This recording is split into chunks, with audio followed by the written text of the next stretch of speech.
Assalamualaikum warahmatullahi wabarakatuh. Izinkan saya memperkenalkan diri. Nama saya Alena Rasyafika dengan NPM 2305041. Di sini saya akan melanjutkan presentasi proyek mata kuliah kecerdasan buatan bagian 2. Nah, sebelum itu saya di sini memilih algoritma Key-Nearness-Neckbor atau yang disingkat dengan KNN menggunakan data dari Kaggle yaitu data penguin Palmer dari Archipelago yang akan saya tunjukkan datanya nanti. Sebelum kita masuk ke program dan pengolahannya, kita akan menjelaskan dulu apa itu KNN. Key Nearness Neighbor atau disingkat dengan KNN termasuk dalam teknik supervised learning, yang dimana KNN merupakan algoritma klasifikasi berbasis instan atau lazy learner, yang artinya tidak melakukan proses pembelajaran eksplisit melainkan langsung menggunakan seluruh data pelatihan saat melakukan prediksi. Lalu lanjut. Kenapa saya memilih algoritma KNN ini? Karena fungsi utama KNN dalam proyek ini adalah mengelompokkan atau mengklasifikasikan penguin baru ke dalam salah satu dari tiga spesies, yaitu Adelie, Chinstrap, dan Gento, dan memberikan prediksi berdasarkan pola kemiripan morfologi dengan data sebelumnya, yang dimana menurut saya dengan pengolahan dengan algoritma ini itu merupakan yang paling cocok dengan tipe data yang saya pilih yaitu tipe penguin dari Archipelago. Selanjutnya, cara kerja KNN dalam proyek ini atau dalam data ini. Nah, untuk pertama itu menerima input data baru berupa penguin yang belum diketahui spesiesnya. Lalu di sini selanjutnya menghitung jarak antara data penguin baru dengan seluruh data pelatihan yang sudah diketahui spesiesnya. Metode jarak yang digunakan umumnya adalah Euclidean distance. Yang selanjutnya menentukan K tetangga terdekat, yaitu K data training dengan jarak terpendek. Pada proyek ini digunakan nilai K sama dengan 3. Lalu selanjutnya mengambil mayoritas label atau spesies dari K tetangga tersebut, dan yang terakhir mengembalikan label mayoritas sebagai hasil klasifikasi. Yang dimana di sini saya akan menampilkan pada program yaitu proses pengolahan datanya dan cara manual untuk menentukan eh, penguin yang tidak diketahui spesiesnya gitu. Jadi ada pelatihan datanya.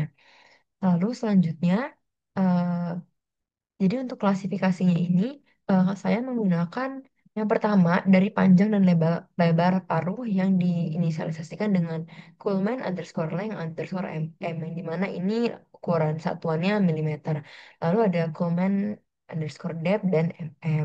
Lalu yang kedua untuk panjang sirip dengan inisialisasi dalam tabelnya ada flipper length mm, dan yang terakhir ada berat tubuh yaitu body massa pada penguin tersebut.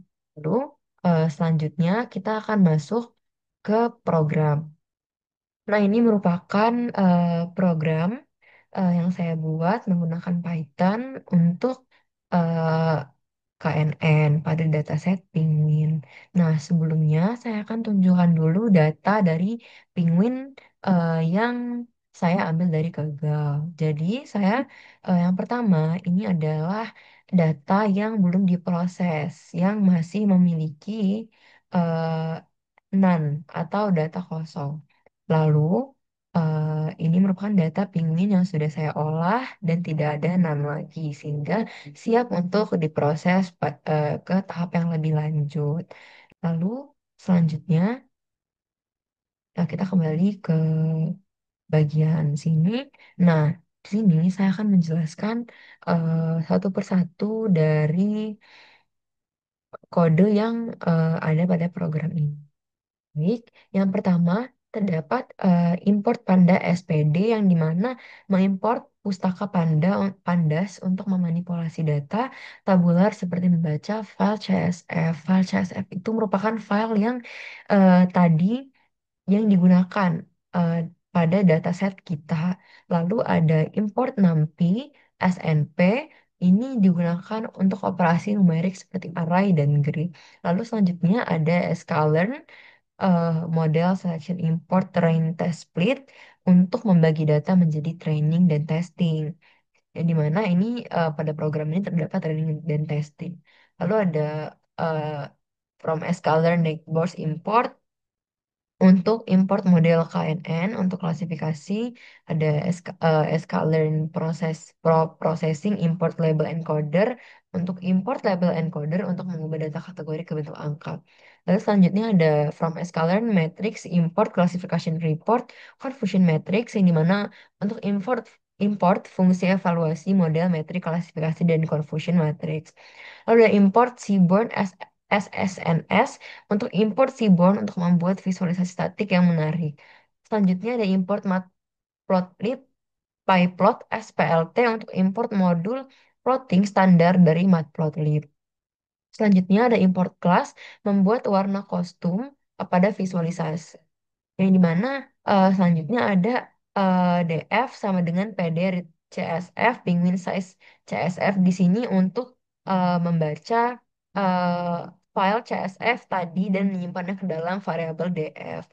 Lalu selanjutnya ada DF drop NA in place true untuk menghapus baris-baris yang mengandung missing value atau nen. Yang dimana tadi ini merupakan hasil dari data yang sudah dibersihkan. Lalu selanjutnya ada DF columns yang dimana membersihkan nama kolom, hapus spasi jadi lowercase dan pakai underscore. Lalu selanjutnya ada ls spesies sama dengan label encoder untuk buat encoder untuk kolom spesies. Lalu selanjutnya ada DF spesies, les spesies, FLT yang digunakan untuk encode spesies dan dari string ke angka, misalkan dari Adeli ke 0, Chinstrap ke 1, dan sebagainya untuk inisialisasi. Lalu ada LS, sex label encoder, buat encoder untuk kolom seks. Lalu selanjutnya ada yang namanya eh, features, kolom, length mm, kolumen, kulmen dot flipper length body massa untuk menentukan daftar fitur apa saja atau fitur numerik yang akan digunakan untuk klasifikasi. Lalu selanjutnya X sama dengan DA features yang dimana ini berfungsi untuk input data fitur. Ada Y sama dengan DF spesies untuk target label spesies penguin yang telah diencode. Lalu ada X-train untuk membagi data menjadi 80% training dan 20% testing dengan seed tetap 42 untuk hasil konsisten. Selanjutnya ada KNN, ini untuk membuat model KNN dengan K sama dengan tiga tetangga terdekat. Jadi tiga tetangga terdekat yang diambil datanya untuk dibandingkan. Lalu ada KNN fit, X-train, Y-train untuk melatih model KNN dengan data training. Selanjutnya ada YPRED sama dengan KNN Predict, X-test menggunakan model untuk memprediksi data tes. Ada print classification report ini untuk mencetak header laporan evaluasi agar tidak misinformasi gitu, agar menandakan ini loh classification reportnya. Lalu ada selanjutnya ada print classification report task untuk menampilkan metrik evaluasi klasifikasi, precision, recall, dan F1 score untuk tiap spesies. Selanjutnya ada CM confusion matrix yang dimana untuk menghitung confusion matrix antara label asli dan label prediksi. Lalu ada PLT figure eh, untuk membuat figur kosong dengan ukuran 8 kali 5 inci. Selanjutnya ada SNS, heat map, CM, anode sama dengan true, FMT sama dengan D, Gmap sama dengan blues. Dan ada stick label dan yetik labels yang menampilkan heat map dari confusion matrix beri label nama spesies. Selanjutnya ada PLT title, confusion matrix sama strip KNN untuk judul grafik heat map. Ada PLT X label dan PLT Y label untuk label sumbu X dan Y. Lalu ada Python, PLT tag layout, PLT show untuk menyesuaikan layout dan menampilkan grafik.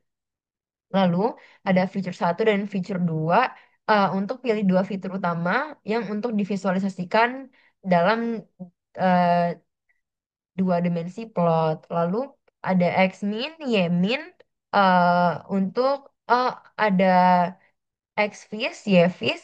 Untuk Xvis itu ambil data fitur visualisasi dalam bentuk array numpy. Kalau untuk yang Yvis untuk ambil label spesies dalam bentuk array numpy. Nah, untuk KNN vis Neighbors class Fear and Neighbors sama dengan 3 untuk model KNN baru khusus untuk dua fitur saja. Lalu selanjutnya ada KNN Fit, Xvis, Yvis untuk melatih ulang model visualisasi dengan dua fitur. Ada H sama dengan titik 5 untuk resolusi grid pada decision boundary semakin kecil semakin halus. Jadi selanjutnya ada Xmin, Xvis, Xmin, Xvis yang dimana Xmin, Xmax, Xvis sama dengan koma 0 max plus 1, Xmin, Ymax, dan Xvis 1 max plus 1. Hal ini digunakan untuk menentukan batas sumbu X dan Y untuk grid atau diperluas sedikit. Selanjutnya ada XX, Y, Y sama dengan NP, Mesh Grading Arrange untuk membuat grid 2D dari sumbu X dan Y. Lalu selanjutnya ada PLT figure dengan fixed size-nya 8,6 untuk membuat figur baru untuk decision boundary. Lalu ada CMap Light dan CMap Bold yang digunakan untuk membuat dua skema warna, satu untuk area atau light, satu untuk titik data atau bold. Selanjutnya ada PLT contour yang dimana ini digunakan untuk plot decision boundary sebagai peta warna area. Selanjutnya ada SNS scatter plot yang dimana digunakan untuk plotkan titik-titik penguin aktual dengan label warna sesuai spesies asli. Selanjutnya ada PLT title, PLT X label, dan PLT Y label yang dimana untuk set judul dan label sumbu ada PLT legend dengan title spesies, tampilkan legend berisi nama spesies, ada PLT tag dan PLT show untuk merapikan layout dan tampilkan hasil visualisasi decision boundary. Lalu ada untuk testing atau prediksi penguin barunya nih, hasil dari olahan data yang telah kita em, setelah program ini pelajari. Nah, di sini untuk membuat yang pertama untuk membuat data penguin baru itu menggunakan sampel penguin. Nah, di dalam kurungnya ini kita isi value dari eh, dua indikator tadi yaitu Coleman length dan Flipper length. Lalu karena itu yang tadi kita masukkan sebagai X dan Y pada kodenya atau pada programnya. Lalu ada predicted class slash species inverse eh transform untuk prediksi spesiesnya lalu ubah kembali ke nama spesies asli. Dan yang terakhir terdapat print prediksi spesies untuk penguin baru dengan predikat kelasnya dalam kurung 0 untuk mencetak hasil prediksi tersebut ke layar. Apakah cocoknya kemana? Cocoknya ke spesies yang apa? Hasil dari pelatihan data tadi. Lalu selanjutnya saya akan menjelaskan output dari hasil program tersebut. Nah, yang pertama kita akan membahas classification report. Nah, gambar ini menunjukkan hasil evaluasi performa model Key Nearness Neighbor menggunakan classification report. Untuk kelas Adeli, precision sebesar 0,77 dan recall-nya 0,87 yang menunjukkan bahwa model mampu mengenali sebagian besar penguin Adeli dengan baik meskipun ada sedikit kesalahan prediksi. Selanjutnya untuk chin strap, nilai presisinya itu 0,67 dan recall-nya 0,46 yang menandakan performa yang kurang optimal. Model sering salah mengenali chin strap sebagai Adeli karena mirip. Kemungkinan besar karena fiturnya fisiknya mirip. Lalu selanjutnya ada spesies terakhir yaitu kelas Gento memiliki precision dan recall 0,91. Artinya model sangat baik dalam mengenali spesies ini. Nah, untuk secara keseluruhan akurasi model adalah 81%, yang berarti 81 dari 100 penguin yang berhasil diklasifikasikan dengan benar. Nah, untuk nilai macro average menunjukkan bahwa performa tiap kelas cukup seimbang tanpa memperhatikan jumlah datanya. Sedangkan weight average lebih menggambarkan performa sebenarnya karena mempertimbangkan proporsi data tiap kelas. Kesimpulannya, model ini bekerja sangat baik pada Gento, cukup baik pada Adeli dan perlu perbaikan pada Chinstrap. Selanjutnya, untuk output conversion matrix, kita besarkan dulu agar kelihatan. Nah, di sini terdapat output confusion matrix. Pada gambar ini kita dapat melihat hasil dari klasifikasi model KNN. Nah, baris pertama itu ada data asli, Dari kelas Adelie, model berhasil mengenali 27 dari 31 penguin Adelie dan 4 sisanya salah diklasifikasikan sebagai chinstrap dan gento. Baris kedua ini ada data chinstrap, model hanya mengenali 6 dari 13 penguin yang benar gitu. Sisanya sebagian besar malah dikira Adelie. Ini menunjukkan bahwa model cukup kesulitan membedakan chinstrap dan Adelie. Selanjutnya ada baris ketiga yaitu data Gento dan hasilnya sempurna. Dari 23 penguin yang terdeteksi itu 23 penguin yang dikenali dengan benar. Kesimpulannya, model sangat akurat untuk Gento, cukup baik untuk Adelie dan masih lemah dalam membedakan chinstrap. Hal ini bisa menjadi dasar evaluasi lanjutan, seperti mengubah nilai K atau menambahkan fitur yang lebih spesifik. Untuk output terakhir, yaitu ada visualisasi KNN-nya.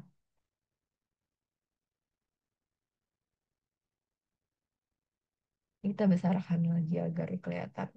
Nah, untuk yang ketiga yaitu visualisasi KNN.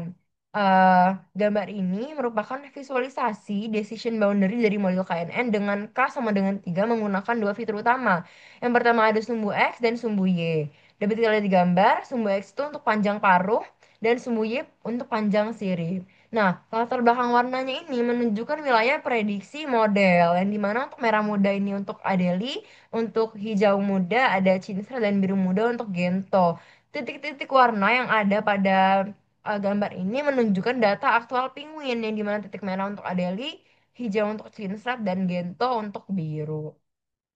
Nah, di sini kita bisa lihat untuk Gento terletak cukup terpisah di atas sehingga model mudah mengenalinya tidak tumpang tindih. Namun, Adele dan Chinstrap ini banyak tumpang tindih di wilayah tengah. Inilah yang menyebabkan model sulit membedakan keduanya. Bisa kita lihat ya di sini untuk yang merah dan hijau ini hampir tumpang tindih, sedangkan untuk Gento dia tidak ada yang di tengah. Dia fokus pada wilayahnya saja.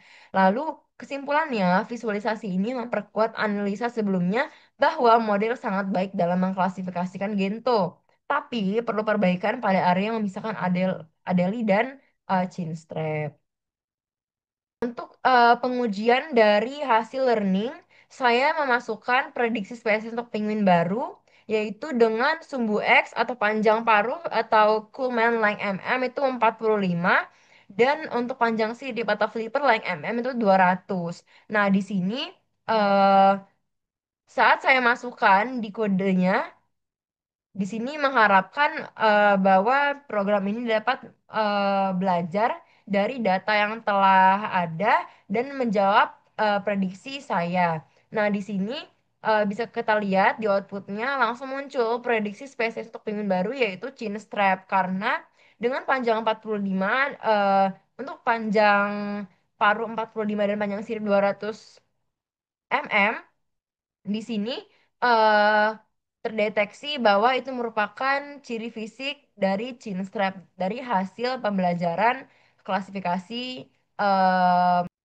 Nah, terakhir sebelum kita tutup, saya akan menyampaikan kesimpulan dari proyek ini.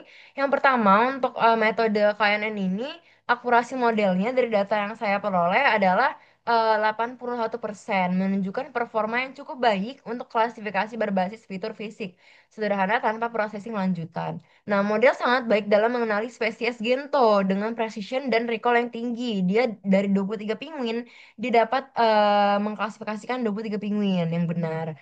Hal ini menunjukkan bahwa spesies Gento ini memiliki karakteristik fisik yang paling mudah dibedakan dari yang lain dibandingkan Chinstrap dan Adelie. Nah, model ini cukup baik dalam mengklasifikasikan spesies Adelie meskipun masih terdapat kesalahan minor dalam membedakannya dari Chinstrap. Nah, performa terhadap spesies Chinstrap ini yang paling lemah dengan recall dengan recall rendah dan cukup banyak salah klasifikasi ke Adelie yang menunjukkan bahwa karakteristik morfologis sinustrap tumpang tindih dengan spesies lain, sehingga sudah dikenali oleh model berbasis jarak seperti KNN. Nah, kelebihan KNN adalah kemudahan implementasi dan interpretasi, serta efektivitas dalam memetakan data baru berdasarkan kemiripan langsung dengan data sebelumnya.